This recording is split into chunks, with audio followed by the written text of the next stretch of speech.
ನಮಸ್ಕಾರ ಸ್ನೇಹಿತರೆ, ಸುಪ್ರಪಂಚಕ್ಕೆ ಸ್ವಾಗತ. ನಾನಿವತ್ತು ನಿಮಗೆ ಮಂಗಳೂರು ಬೀಚ್, ಉಡುಪಿ ಮಂಗಳೂರು ಬೀಚ್ ಸೈಡಲ್ಲೆಲ್ಲ ಮಾಡುವಂಥ ಒಂದು ಚುರುಮುರಿ ಒಂಥರ ಚೆನ್ನಾಗಿರುತ್ತೆ, ಈಸಿಯಾಗಿ ಮಾಡ್ಬೋದು, ಹೇಳ್ಕೊಡ್ತೀನಿ ನೋಡಿ.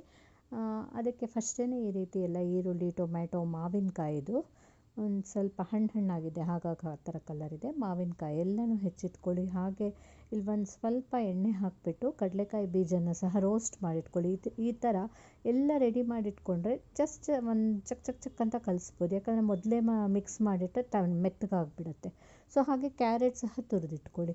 ನೋಡಿ, ಈ ರೀತಿ ಗರಿ ಗರಿ ಹಾಕಿದರೆ ಹಾಗೆ ಹಾಕ್ಬೋದು, ಇಲ್ಲಾಂದರೆ ಒಂಚೂರು ಬಿಸಿಲಲ್ಲಿಟ್ಟು ಹಾಕ್ಬೋದು, ಇಲ್ಲಾಂದರೆ ಒಂದು ನಿಮಿಷ ಹಿಂಗೆ ಒಲೆ ಮೇಲೆ ಇಟ್ಬಿಟ್ಟು ಹಾಕ್ಬೋದು. ನಂದು ಗರಿ ಗರಿ ಇತ್ತು, ಹಾಗೆ ಹಾಕ್ಕೊಂಡೆ.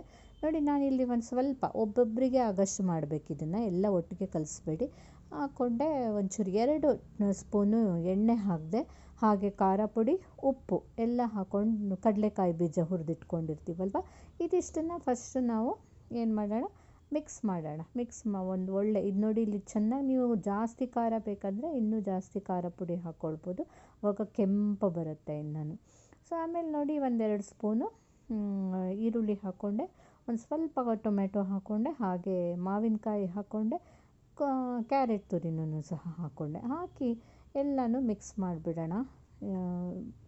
ನಾ ಆಗಲೇ ಹೇಳ್ದಂಗೆ ಒಬ್ಬೊಬ್ಬರಿಗೆ ಮಾಡಿಕೊಡಿ, ಇದು ಒಟ್ಟಿಗೆ ಮಾಡಬೇಡಿ. ಆಮೇಲೆ ಕೊತ್ತಂಬರಿ ಸೊಪ್ಪನ್ನು ಒಂದು ಸ್ವಲ್ಪ ಹೆಚ್ಚಿ ಹಾಕ್ಕೊಳ್ಳೋಣ. ಹಾಗೆ ಹೋಯಿತು. ಇನ್ನೇನಾದ್ರು ಉಪ್ಪು ಖಾರ ಬೇಕಾದರೆ ಒಂಚೂರು ಸೇರಿಸ್ಕೊಳ್ಬೋದು. ಸೊ ನೋಡಿ, ಅದನ್ನೆಲ್ಲ ಹಿಂಗೊಂದು ಬೌಲ್ಗೆ ಹಾಕಿಬಿಟ್ಟು ಮೇಲಿಂದ ಸೇವ್ ಹಾಕಿಬಿಟ್ರೆ ಸೂಪರಾಗಿರೋ ಮಂಗಳೂರು ಬೀಚ್ ಸೈಡ್ ಚುರುಮುರಿ ರೆಡಿ ಆಯಿತು. ನೀವು ಸಹ ಖಂಡಿತ ಮಾಡಿ ನೋಡಿ. ನಿಮ್ಗೆ ಇಷ್ಟ ಆದರೆ ಲೈಕ್ ಮಾಡಿ, ಶೇರ್ ಮಾಡಿ.